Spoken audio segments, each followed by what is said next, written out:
Здравейте! Аз съм Халка БГ, Многознайко БГ, Много му знае Остата БГ и в днешното видео ще си поговорим за българският YouTube. Прочели сте заглавието и се питате, какво му трябва за да се промени?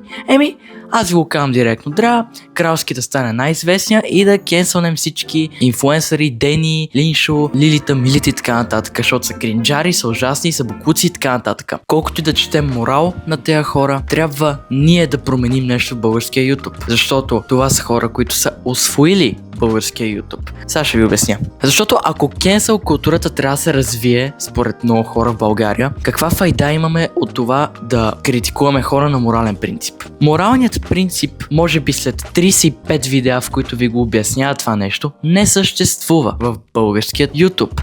Защото кому му е морал? Защо ни е морал, като имаме усвоена среда? Изчакайте малко. В момента всички, които се обявяват на контра на мейнстрим инфлуенсърите, критикуват само на морална основа. Какво значи това? Обяснявам. Те критикуват спрямо това какво са направили, което за тях е неморално. Обаче въпрос тук е. Кому му е нужен морал тук? Тук малко осъзнах, че говоря глупости и затова ще се обоснова и ще направя нова версия на това, което искам да кажа. Хора като Кралски трябва да има. Трябва да има хора, които обсъждат моралните проблеми в България и трябва тези хора или да приемат градивна критика или вече аз не знам, но всъщност осъзнавате ли как тези инфлуенсъри са взели цялата българска популярност? Трябва ни хора, които да са по-известни от тях, за да може хората, които са по-малко морални спрямо аудиторията си и спрямо характера си и така нататък да останат по-надолу.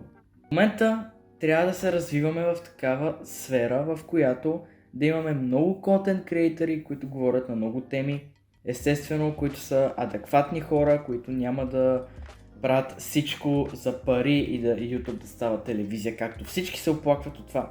И тук идеята, този сегмент на видеото е именно да говоря за това. Тъй, че не си мислете, че аз защитавам по някакъв начин, въпреки че понякога ги защитавам в някои неща, но не винаги, тези инфлуенсъри. Да.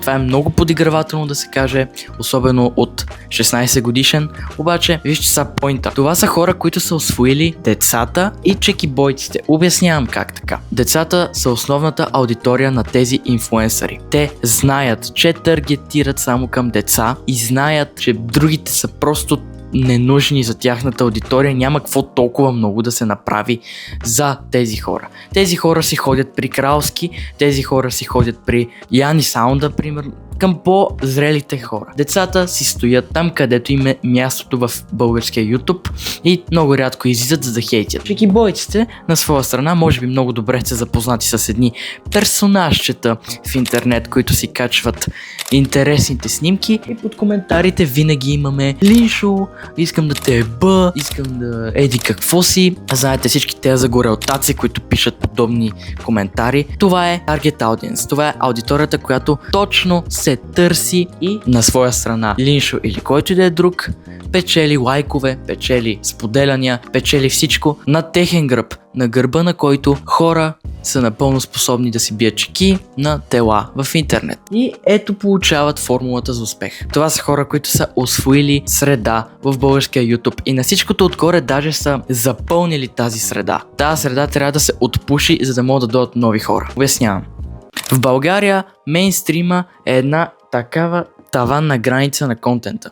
В тази граница се водят инфлуенсърите, които имат най-много аудитория в българския YouTube и най-много се гледат. Да приемем, че всяка точка е именно такъв инфлуенсър от фалшивата част. Ще я наричам фалшива част само заради това видео. Нашата роля е да направим така. Това ще го наречем за това видео истинската част. Така, каква е разликата между двете части, се питате? При фалшивата част ние виждаме хора с маски, хора, които си слагат една маска, режисират, се едно са в телевизията, качват видеото и печелят гледания. Тоест не виждаме нищо искрено тук, не виждаме това, което ние искаме, което ще се намира в истинската част. В истинската част е именно това, което ние желаем. Едни автентични хора, автентичен контент, автентичен речник и да се таргетира към която и да е аудитория с качествен контент, с стойностен контент. Тоест, за да стане една хубава сцена в българският YouTube, трябва истинската част, както е в чужбина, да е по-известна от фалшивата част. Това е нещо, което зависи от нас. Още повече, ако деца и чекибойци продължават да ни контролират аудиторията, просто няма файда от това да гледаш български YouTube като адекватен зрител. Ти си минаваш на чужбина, ти си гледаш чуждия контент, който е много по-стойностен, докато тук децата чекибойци се контролират 50% от масовата аудитория. Масовата аудитория. И имаме едно поколение, което е културно обогатено. Имаме поколение, което може да подобри българския YouTube, ако присъства в него. Това са хора, които имат познанията по най-различни неща. Не само да гледаме селяния и апатия в българския YouTube, ами те могат да донесат тяхното знание тук при нас. С правенето на контент, на каквато и да е тема. Дали ще си фотограф, дали ще рисуваш, дали ще играеш балет, дали ще правиш някакви малумни видеа даже, които все пак имат капка автентичност, която е една така голяма капка, си представете. Просто ние трябва да донесем ето това поколение тук. Поколение между хора между 17 и 24 години, които не виждат потенциал тук и предпочитат да гледат чужд контент. Това е знамето на Англия, примерно. Тоест, тези хора трябва да дойдат като част от аудиторията, за да може аудиторията да има присъстващи, обикновени, културно обогатени хора. Защото иначе, както казах, се получава просто една селяния и апатия. Как можем да променим българския YouTube? Първо и най-важно е да подкрепиш. Винаги ще има поне един контент креатор в България, който ще те кефи. Важното е да му даваш подкреп. Създавай ти видеа. Както казах, на каквато и да е тема, няма значение. Винаги има нещо, което те интересува, но не си го виждал да се коментира в България. Ами ти може си първия, който да го коментираш. Така, трето, подбирай аудитория, която ще бъде заинтересована и инвестирана в това, което ти правиш. Дали ще правиш философски контент, дали ще правиш какъвто и да е контент. Между другото, замислих се, докато снимам това видео. Ако качвах видеа още от 2012 година, такива философски, примерно, видеа, щях ли да съм много по-известен от сега? Замислете се, знаеме, че по това време YouTube не беше най-развитото нещо. Имаше 3-4, които се гледаха. Цуро в момента не прави видеа, които всеки трети прави в България. Цуро прави много по-различни, по-интересни видеа. И все пак е известен, защото е старо куче. Ами ако аз бях старо куче, ще съм по-известен сега. Замислете се върху този въпрос и ми пишете в коментар. И четвърто и най-важно. Според мен, лично, в България най-важното нещо, което трябва да се промени тотално, е мисленето на хората. Трябва да спрем да се държим като стереотипните българи, които си харесват само единия контент и се държат като еднакви просто. Трябва по някакъв начин един контент, който ти не харесваш, да бъде харесван тук. С малко така по-различен говор. В смисъл са, ако ви седне и ви обяснявам по супер сложния начин някакъв философски термин,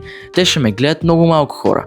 Обаче ако вкарам някаква по-интересна част, която хората могат да се припознаят, този начин мога да променя мисленето на хората. Тоест, хем, че трябва да се прави различен контент, ами хем трябва и мисленето на българина да се промени, което е много трудно, но пък и не е невъзможно. Затова, аз съм на мнението, че в България средата е изключително усвоена. Все едно Анди Студио, все едно Дени Антилопата, Лилия Начкова, която вече направи видеа на български, ама айде сега да включим и нея, са се настанили удобно и знаят, че децата им правят пари. Тоест български YouTube се е превърнал в машина. В машина, която генерира пари. Пари, които просто се печелят супер много. И няма смисъл да правиш някакъв по-качествен контент, щом те гледат деца и чекибойци. Но ако имаме повече истинска част, ще имаме и повече хубав контент, който в България ще се гледа. Ще имаме по-различни мнения, по-различни гледни точки. И просто, както в чужбина активно си се критикуват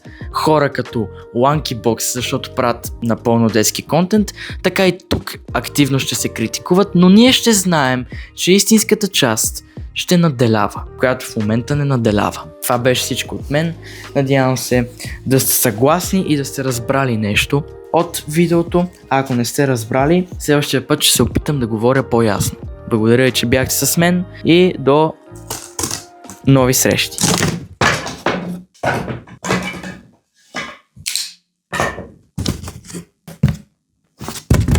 Да скай за скръпрата.